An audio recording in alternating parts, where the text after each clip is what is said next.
Hello and welcome to Homeowner Talk. My name is David Stone and I'm the president of Nevada Association Services. And this is my co-host, John Leach, a partner in the law firm of Leach, Johnson, Sung & Gruco. Each episode we'll be here to talk about important homeowner topics, whether they involve homeowner association issues or homeowner maintenance problems. We, along with our guests, are here to provide you with useful information.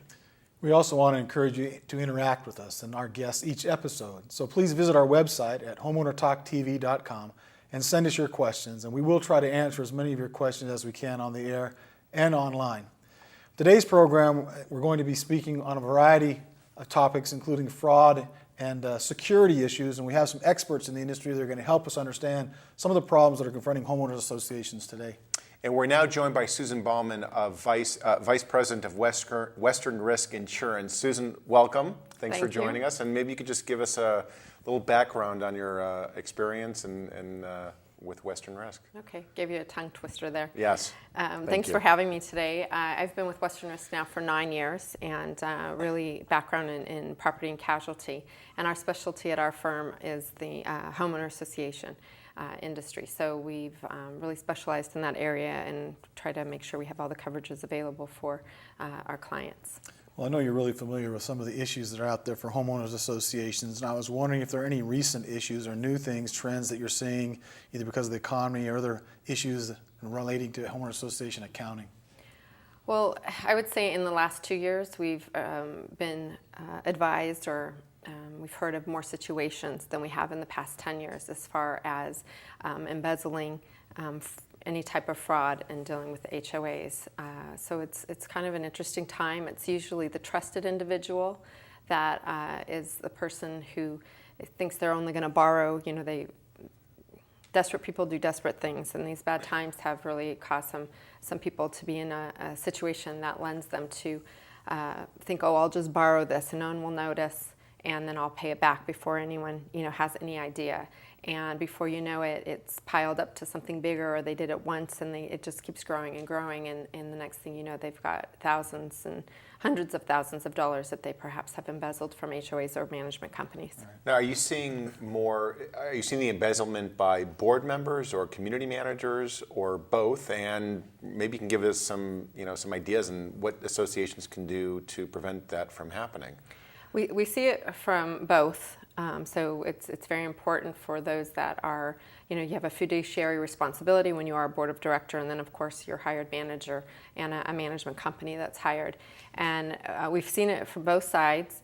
As far as preventative issues or situations that you can do is just really make sure that the general accounting practices are happening, and that you have whoever's signing a check isn't necessarily the one who's balancing the checkbooks. And just work with your CPAs. Every association, a management company should have a professional CPA they're working with. And also take a look at the actual checks. I've known that we've seen some situations where the checks have been tampered with. So you thought, when the person signing the check thought it was going to one entity, and it actually ends up getting changed in the process before it's cashed and made out to an individual. So there's different signs to check with that, but really the general accounting practices and working with your accountant would be my suggestion. The legislature has attempted to address it a little bit by changing who can sign checks and how many people need to sign checks. As the law currently is drafted, reserve funds you can't be a manager signing on that. But if the operating fund, you still theoretically could have one of the two signers being a management company. And banks do not traditionally check the signatures, how many signatures are on there. So a single signature oftentimes allows it to run through.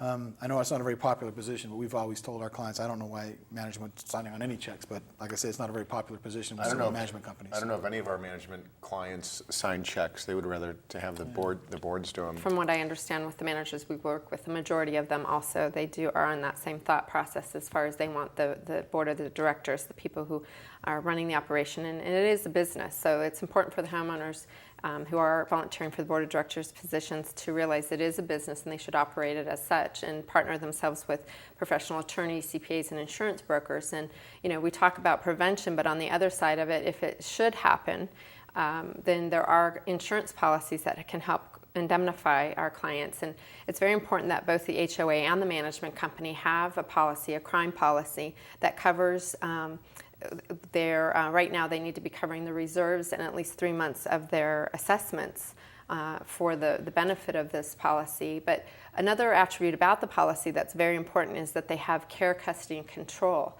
If they don't have that type of coverage, then the manager, while they're in possession, care, custody, and control of the HOA's money, then there's not coverage for it. So it's very important that that particular line, that description of coverage, care, custody, and control is part of their policy. So the association should make sure, number one, that they have the coverage, and number two, they should require management to produce documentation that they are insured as well. The HOA management yes. company as well. And I think it's important for the community manager to make sure that everyone's on the same page, because I can imagine sort of a misunderstanding coming down eventually coming down the line when the board thinks that the management company has coverage and the management company thinks the board has coverage, and that could be a potential problem, I would think. It definitely could be a potential problem, and the biggest reason for that is because if somebody has a loss, they're going to look to sue. They're going to look to figure out a way to indemnify You have the themselves. tongue twister Yes, now. tongue twister today. And bottom line is that the management company is going to get named if it's the manager's involved, and the HOA is involved, and they're responsible and have the fiduciary responsibility to all the homeowners in their association. So everybody's going to get blamed, and everybody is responsible. And we've seen judges go both ways, where they would hold the management company accountable, but then other times they say, well, you're taking directives from the board, so they're like your employer. Right. So there you are. It goes both directions. Yes, it can get very mixed, and you don't know which way the judge is going And to anytime there's go. an insurance policy, there's conditions. And I was wondering, we only got a few seconds left. I was wondering if you could help our viewers understand maybe some general tips for actually filing a claim properly.